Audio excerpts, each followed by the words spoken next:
எளிதாய் கிடைக்கும் வேப்பிலையில் பல நன்மைகள் உண்டு. நம் முன்னோர்கள் கண்டறிந்த நோய் தீர்க்கும் மற்றும் நோயை அண்ட விடாத ஓர் இயற்கையின் அற்புதம் தான் வேப்பிலை கொழுந்து. வேப்பிலை கசாயம் கிருமிகளை கொன்று காய்ச்சலை குணப்படுத்தும் தன்மை கொண்டதாகும். புற்று நோய்க்கு எதிரி வேப்பிலையே. வயிற்று புண்களை ஆற்றி கிருமிகளை அழித்து வயிற்றை முற்றிலும் சுத்தப்படுத்தி அனைத்து பிரச்சனைகளையும் தீர்க்கக்கூடியது.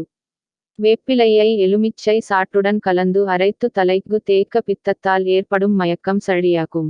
சர்க்கரை நோயை கட்டுப்பாட்டில் வைக்கும் திறன் வேப்பங்காய்க்கு உள்ளது. மயக்கம், குமட்டல், வாந்தி போன்றவைக்கு எளிய தீர்வு தருகிறது வேப்பிலை. நோய் எதிர்ப்பு செல்கள் அதிகரிக்கும் திறன் இதன் சாறில் உள்ளது. பித்த வெடிப்பிற்கு வேப்பிலை சிறந்த மருந்தாக பயன்படுகிறது.